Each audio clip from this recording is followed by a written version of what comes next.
vocals knows, trying to look at a songbook and go upstairs at the same time, kind of dangerous. But just for a few minutes this afternoon, I want to quickly look at 7 lessons or principles that we can take from the Bible.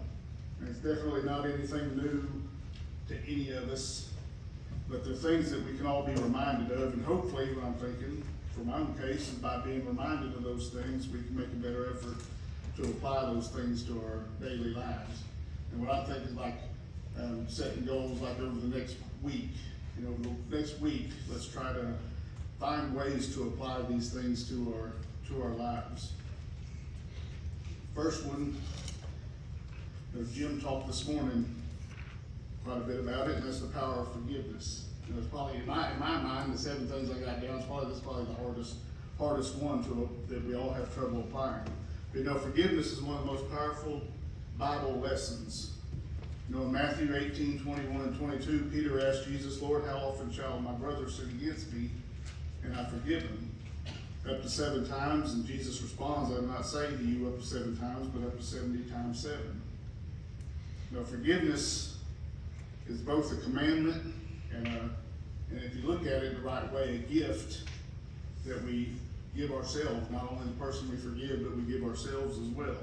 Holding on to anger and resentment only weighs us down.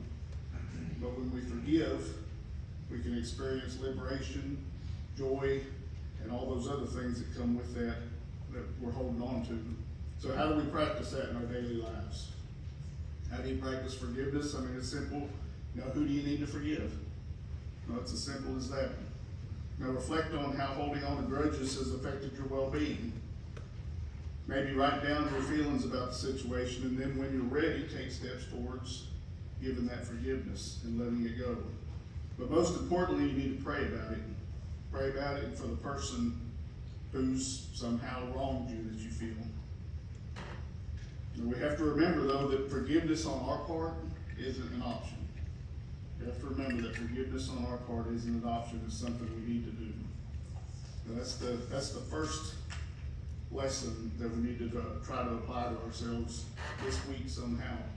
When I was thinking before I got up here, with this lesson that Jim had this morning, and then that being the first thing that I was talking to, if you're somebody that knows you've got that problem somehow in your life, this might be your sign to do something about it. So, 2, the importance of humility. Humility. The Bible teaches us that humility is a virtue to cultivate. Philippians 2, verses 3 and 4 says, "Do nothing out of selfish ambition or vain conceit. Rather, in humility, value others above yourselves." Practicing humility opens us up to learning from others and appreciating their perspectives. It fosters compassion, it fosters kindness in our interactions with people, and it allows us to create deeper connections with people. Think about a time when you felt prideful or overly self-confident. We've all been there, we've all done it. So how can we show humility in our daily interactions? Maybe it's as simple as asking someone for their opinion, or helping someone without seeking recognition. Reflect on the ways humility has positively impacted your relationships in the past, and commit to practicing it more intentionally. Make a conservative effort to show humility towards someone in the week to come. Number 3, the value of perseverance. Value of perseverance. Perseverance is essential in life's journey. James 1, verses 2 and 4 tells us, "Consider it pure joy whenever you face trials of many kinds." This verse highlights that trials build resilience and strength. Embracing perseverance helps us develop character and equips us to face future challenges with confidence. It's in moments of struggle that we often find our greatest growth. So how can we apply this in our lives? Think about a challenge you've overcome in the past. How did perseverance play a role in that?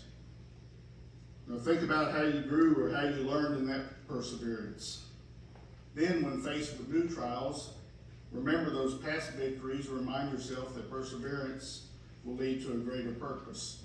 And if you know someone else who's going through some troubles, share your experiences with them and help them to persevere as well. Number 4, the importance of faith. The importance of faith. Faith is central to our relationship with God. Hebrews 11 verse 1 defines faith as confidence in what we hope for and assurance about what we do not see. With faith, we trust in God's plan and find hope for the future. It gives us the strength to overcome fear and uncertainty. It provides a sense of purpose in our lives. So how can we strengthen our faith in the week to come? Consider committing to daily prayer or reading scripture regularly. If you already do a little more. You can also take part in group studies that encourages discussions of the Bible and sharing experiences. Reflect on moments when faith has guided you through difficult times and how you can cultivate a deeper trust in God's plan. Number 5, the power of love. The Christian journey begins and ends with love. John 3:16 tells us, for God so loved the world that he gave his only begotten Son. 1 Corinthians 13:13 tells us, and now these 3 remain, faith, hope, and love, but the greatest of these is love. Love is more than an emotion. Jim talked about that this morning. Love is more than an emotion. It's an addiction it's an action that drives us to prioritize the needs of others. An action that drives us to prioritize the needs of others. When we love, we create a ripple effect of kindness and compassion in those around us. So how can we show love to someone in need in the week to come? It could be as simple as sending a text to check in on someone, or volunteering your time to help others somehow. Reflect on how love has transformed your relationships and how you can continue to make love a central focus in your life. At the end of the day or at the end of the week, we need to ask ourselves, what did I do that showed love towards someone else? That's really something we can do on a daily basis every evening. Ask ourselves, what have we done, or what did we do today to show love towards somebody else? 6, the importance of wisdom. The Bible teaches us that wisdom is a valuable asset to have. You cannot do what you do not know. You cannot do what you do not know.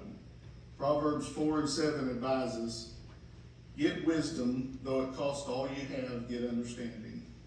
Wisdom helps us discern what's right and what's just, and enables us to navigate challenges more effectively. By seeking wisdom, we align ourselves with God's purpose for our lives. James 1:5 says, if any of you lack wisdom, let him ask God, that giveth to all men liberally, and upbraideth not, and it shall be given him. So how do we apply this to our lives this week?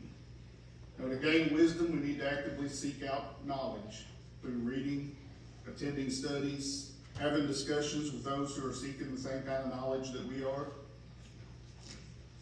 Remember that seeking knowledge through prayer for guidance can also provide clarity in difficult situations. Pray to get that knowledge while you're studying. And at the end of the week, ask yourself, what did I learn this week? Or what kind of knowledge did I gain? Finally, number 7, trusting God. Trusting God means believing in his all-powerful, all-knowing, and loving nature. It involves having confidence that he will guide and protect us, leading to peace amid difficult circumstances. Romans 8:28 reassures us that all things work together for our good. All things work together for our good.